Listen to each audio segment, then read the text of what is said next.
Yeah, so that was pretty exciting. And Halloween 3, I hear that they're wanting to make that just more of its own take Rob on. Zombie's not returning as writer or director. They're going to put kind of a new spin on the series.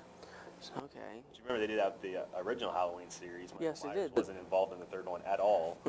They He had came back in the fourth. Yep, Season of the Witch. I remember that, where they had the mask on and they would watch some sort of television commercial and it would turn the person into whatever mask they had on. Well, that movie didn't work out well, so they brought Michael Myers back, which spawned like another 10 movies afterwards. Yes, it did. And speaking of Halloween, Halloween 2 comes out on DVD and Blu-ray next month. Wow. January? It just seems like it came out August 27th. And the only reason I know that is because I had that date set on my calendar. My sister and I went and watched it like the Sunday after it came out, and her and I are going to go watch Nightmare on Elm Street. I'm so excited about Nightmare on Elm Street. New cast, or at least a new cast on Freddy Krueger, which, again, another franchise that spun off not only movies, but a TV show, video games. I mean, you want to talk about a monopoly, they definitely... There was books as well, I believe. Yeah, I know that there was books of Friday the 13th. Yeah. I know that for a fact, because I actually had one. So it was pretty interesting. And then that also got video gamed as well. I forgot about that. So... Just speaking of movies in general, this is a little weird. I read this the other day. They're going to start making Blu-rays and standard DVDs on one disc. Really? Like side A will be standard DVD and side B will be Blu-ray. I think that would be more convenient for consumers, because having to buy, two of something, I mean, because you're not going to have a Blu-ray player in every single room. Yes. It's kind of like a television. I mean, you're not going to want high definition in every room.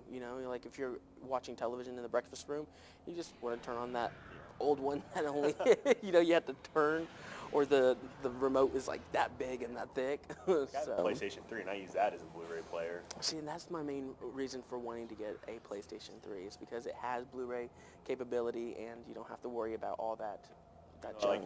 I want to upgrade to an actual Blu-ray player and stop using the PlayStation. Sometimes if you just watch movies on constantly, it kind of ruins the lenses. Oh, really? Like the problem they have when PlayStation 2 first came out, being able to play DVDs. Oh, yeah, that's right. I forgot about that. And then I could play audio CD. Yep. So that was pretty interesting on seeing that. There was another movie that was coming out, and I wanted to talk about it, and it seemed kind of exciting. On DVD or out in...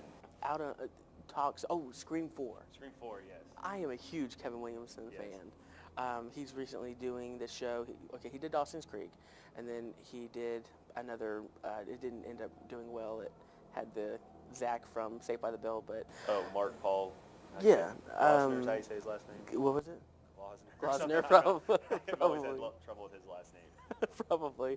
And that was short-lived. It was like Mysterious Falls or something like that. And then this new one, Vampire Diaries, based on the books, is doing well. And of course, he's written a couple of movies.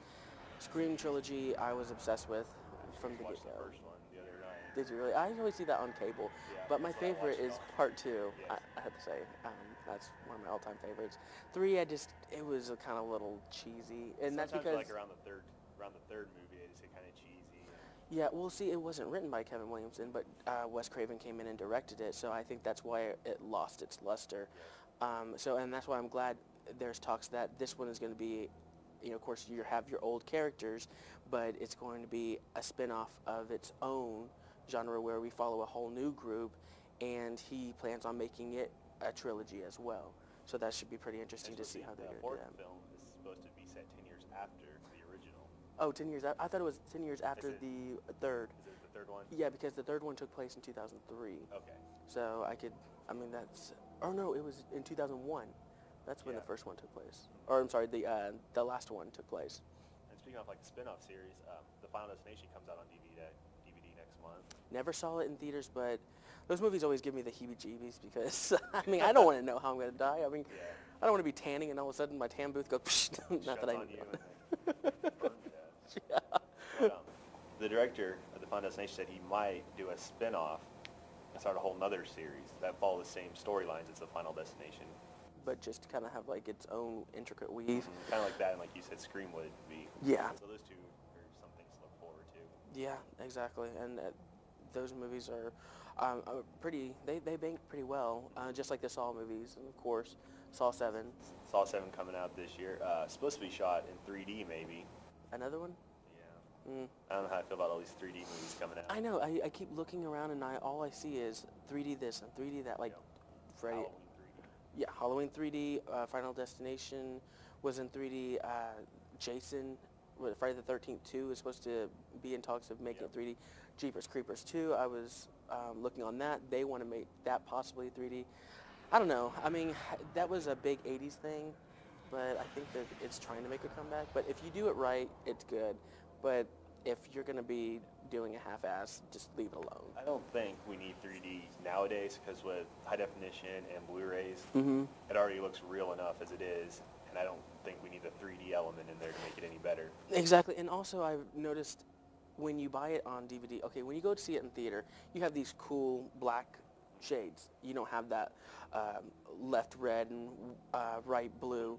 But when you buy it on, on DVD, that's 3D, you've got those in the, I don't know, the pigment messes with my mind or Yeah. my eyes, and it's no longer any fun. So I just end up flipping the other side and watching it on a regular matte screen.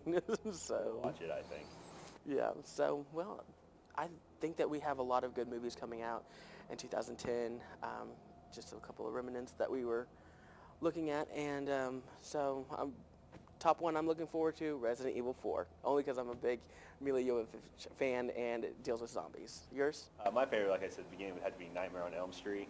Like I said, there's just something about the fact that if you could die in a dream, you die possibly in real life. I think that just adds the horror effect to that film. Yeah, I could see that. Yeah, definitely. Friday the 13th 2, also another one in the pocket. So that's going to do it for this blog and this vlog for The Entertainment Guy. I'm Joe Perez. The Entertainment Guru, I'm Dave Matthews.